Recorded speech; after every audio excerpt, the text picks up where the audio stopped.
scream, heavy in the streets. We gon' get it, we gon' get it, we gon' get it. We gon' get it, we gon' get it. Get it in blood.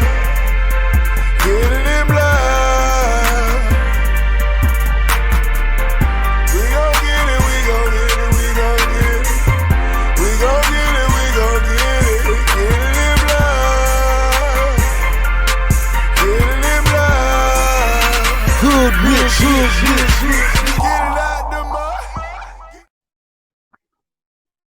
Good evening, everyone, and welcome to Saints and Appetizers podcast.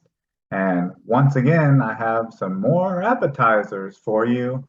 And on this show, I have the UFC 280 reaction show.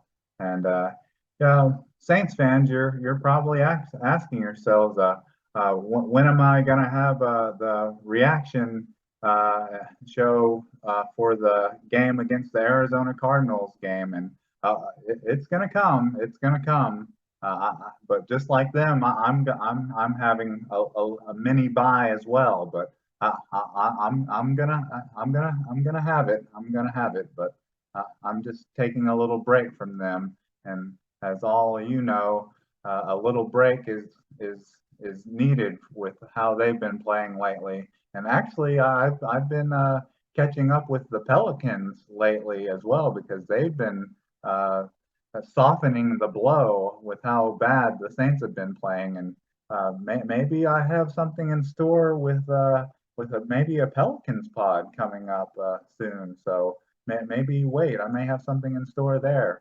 But let's get into the UFC 280 reaction show to my picks on that. So can I get a menu? And let's get into this right now. So we're talking the main card here, and on the first fight on the main card, the pay-per-view, it was a catch weight, 127.5 pound catch weight, because Caitlin Chukangian didn't make weight, and Mianin Fiora did make weight. And this fight, I said that Mianin Fiora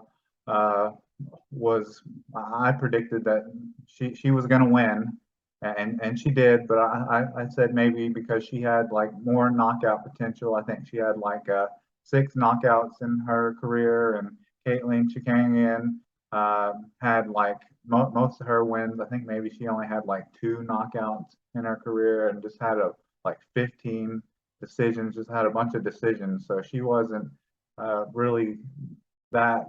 Her record was impressive because she had a lot of wins and stuff, but not a lot of stoppages in her career. You know, and she was on a 4-fight winning streak, but Fiora was on a 9-fight winning streak and only had 1 loss in her career, but a lot more impressive in the fashion that she had won it. And even though Caitlin was the #1 fighter in the flyweight division, #1 ranking, and Fiora was only #6, I still went with Fiora. And you know, I don't really care for betting lines and things like that.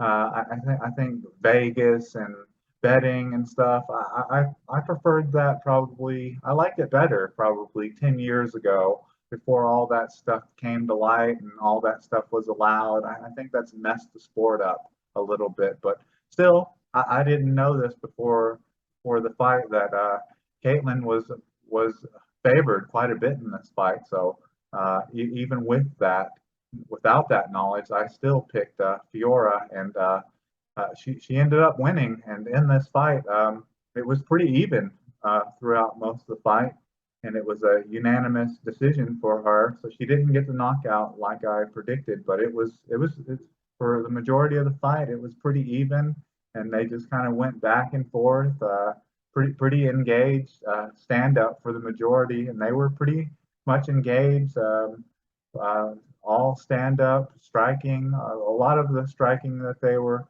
putting forth, not a lot of significant strikes landed, nothing real devastating. I don't think either one of them really got knocked. There was no real knockdowns, but really what I think sealed it for Fiora was probably the takedown that she had uh, in the third round. I think that's probably what sealed the victory for her.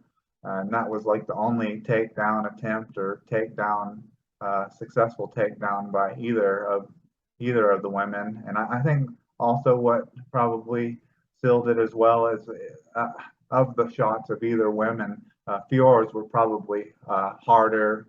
If anything, they were probably more powerful. She was the more powerful woman, and I think that probably just translated in general, just from her career, that she is more of a knockout artist. But it was, I wouldn't say it was a great fight, but it wasn't a boring fight either. But I predicted that fight. I definitely predicted who the winner was, but I didn't predict the fashion of how it was going to go. She didn't get the knockout in the second round, but I did predict the winner. So Man and Fiora won by unanimous decision, and every judge predicted it 29-28 by unanimous decision. So on to the next fight. This was the lightweight fight between Benel Dariush and Matas Gamrot. And this fight also finished in unanimous decision. And that was all, that was 30-27, 30-27, and 29-28 for Benel Dariush. And this went almost exactly like I predicted it to. They both showed that they both had great ground game, and it was mostly Matas Gamrot that was wanting the fight to be on the ground, but it was Benel Dariush showed that he had just as good ground game and just as good takedown defense, that he showed that he was just able to keep it standing, keep it on standing up, and keep it a standing fight. And the first time they went to the ground, there was a couple leg lock attempts, but it just showed that it ended up just because they both kind of canceled each other on the ground. It ended up just being a stand-up fight, just as I predicted, and it ended up being a really entertaining fight for the most part. But I think it was, I'm trying to think if that was in the second round or the third round. I think it was in the second round. Benel Dariush landed the only real knockdown, and he knocked Matas Gamrot down. He landed a really hard knockdown that sent Matas like in a backward somersault. But right after that backward somersault, it must have been just a flash knockout. Right after that, Gamrot went right back into the takedown for like a failed takedown attempt. But that was probably the biggest moment of the fight. And also, I think kind of towards the end of the first round, there may have been like an up kick or something like that as well. But that was a very entertaining fight. But it went just about as I expected. Their ground games canceled out, and it ended up just being a stand-up fight. But Matas Gamrot was relentless, trying to get the takedowns for the majority of the fight, but it just didn't work for him, and it just ended up being a unanimous decision victory for Benel Dariush. And then on to the probably the most controversial fight of the night, and that was the bantamweight match between Sean O'Malley and Peter Yan. And this fight Uh, I'll admit I was definitely wrong about this fight and the way it went, and I'll admit I have a lot more respect for Sean O'Malley after this fight. He definitely belongs because he held his own in this fight. He belongs with the top bantamweights in this division. He went the distance. I definitely agree that it probably should have been a split decision. Eh, that's fair. I think it probably should have been a split decision. He rocked Peter Yan in the first round. He busted him open in the third round. But to say that he won, I definitely would say that you could more than argue it. I don't know.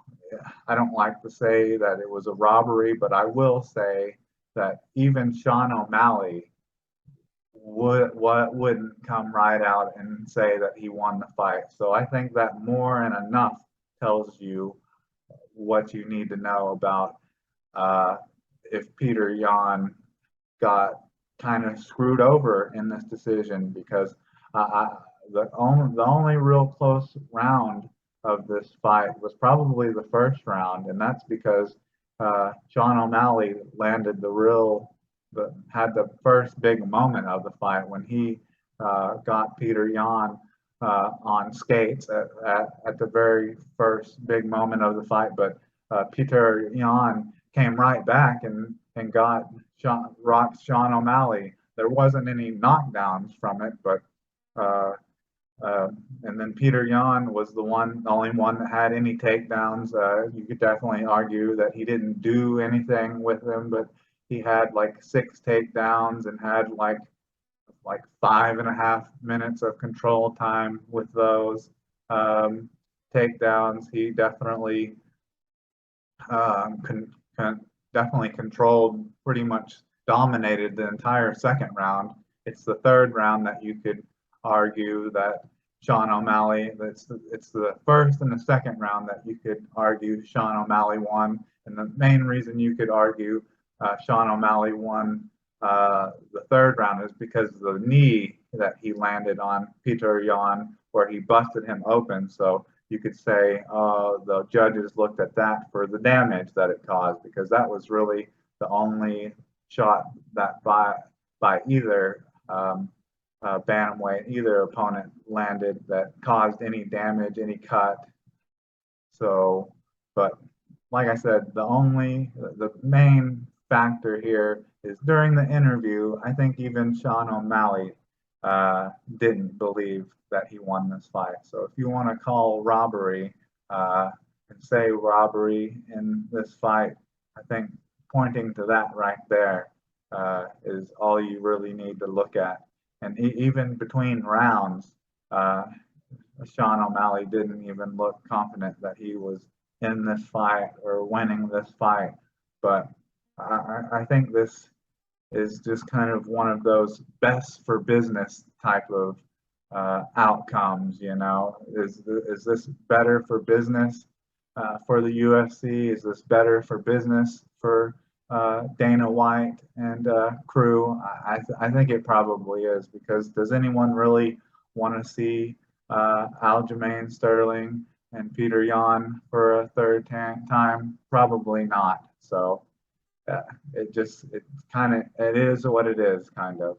But I will say, after kind of comparing Sean O'Malley and Conor McGregor for how I respect them, and how my respect level for them is, and how it took me a while for me to say, is he the real deal or not, and how he hasn't really fought anyone yet. Well, he's fought someone now, and I do respect him, and he held his own, and I'm a believer now.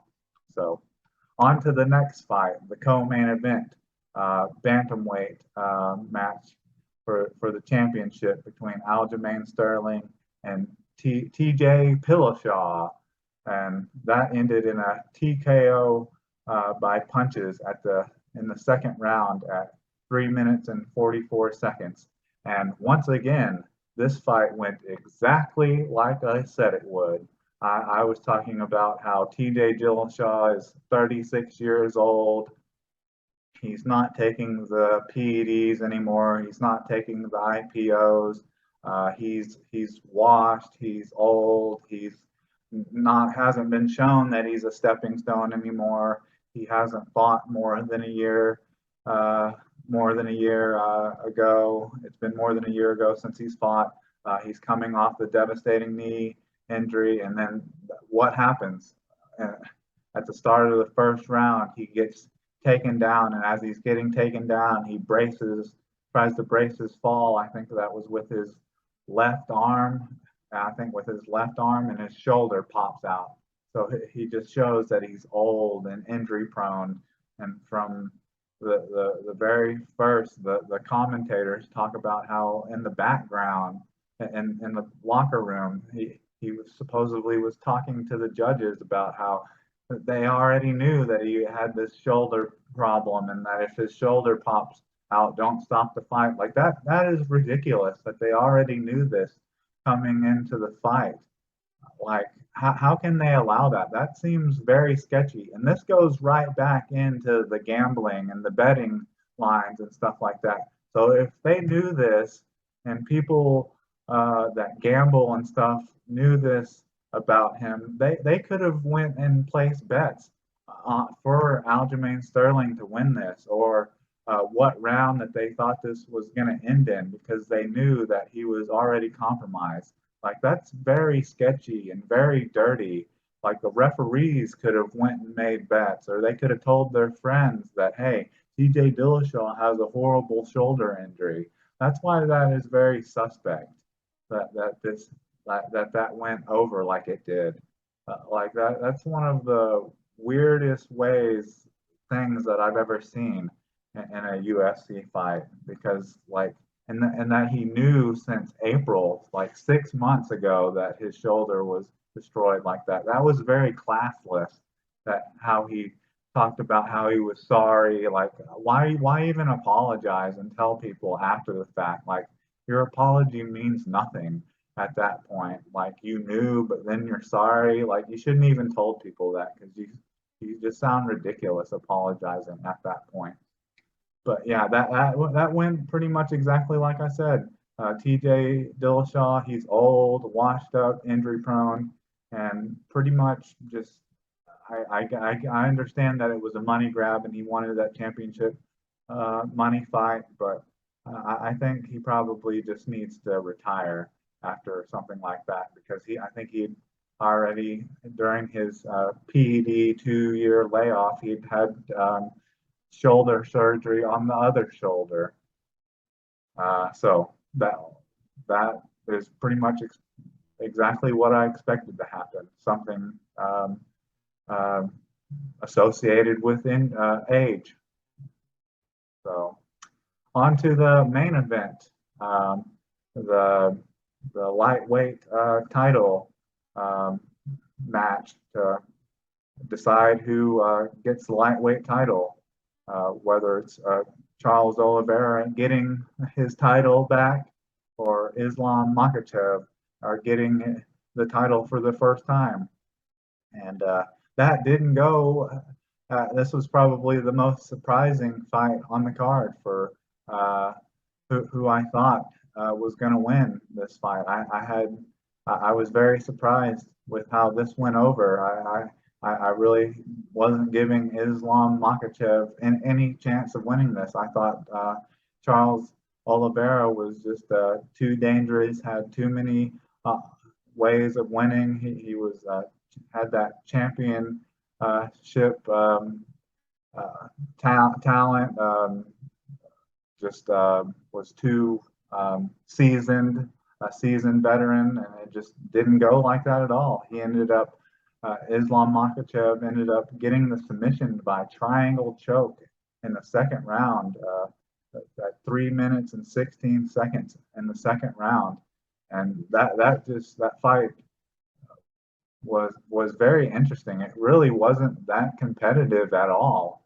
That they came out and had a little bit of striking, stand up at the very beginning, and then it seemed like Charles Oliveira kind of conceded to have it go to the ground, and from there, mostly stayed on the ground, and then kind of towards the end, uh, Islam Makhachev kind of had it stand back up, and towards the very end, Charles Oliveira landed a really good up kick, and then that was kind of the end of the first round, and then to start out the second round, um, there was a little bit more like stand up, a little bit more stand up. That mostly was stand up in the second round. Uh, and then Islam Makhachev landed a great shot that looked like it almost knocked out Charles Oliveira, kind of similar to kind of a flash knockout to Metas Gamrot, and then pretty much just kind of conceded the arm triangle choke and didn't really even seem to fight it off that much. Kind of seemed similar to the Amanda Nunes rear naked choke that she had, and just gave it up. And that's how you have your new champ, Islam Makhachev. So, and then he called out. It was pretty interesting at the end of his fight. He, uh, he he had the post-fight press conference, and he called out Alexander Volkov, calling where's the I called him out in the crowd. Where's the short guy? I want to fight the short guy next. So that was pretty funny. That was pretty comical at the end of that fight. So it sounds like they may be fighting in Australia maybe next year or something. And yeah, probably next year, because that would be several months from now. There's only less than 2 months left in this year. So in 2023, he'll be maybe fighting the short guy. But that was pretty comical. So, but for the most part, like I said, there was just a lot of interesting things that happened in this fight. Maybe arguably a robbery in the bantamweight fight between Sean O'Malley and Peter Yan, and then an injury in the bantamweight fight between Aljamain Sterling and TJ Dillashaw, and then an upset between Islam Makhachev and Charles Oliveira. But I'll go back over these once again. Uh, in the catchweight fight between Manon Fiora and Caitlin Chikandjian, Manon Fiora won. In the lightweight match between Beneil Dariush and Metas Gamrot, Beneil Dariush won. And the bantamweight match between Sean O'Malley and Peter Yan, Sean O'Malley won. And the bantamweight championship match, the co-main event, Aljamain Sterling retained his title. And in the lightweight title match to decide the undisputed champion, Islam Makhachev became the first-time champion. And I think that's all I have for you. And with that.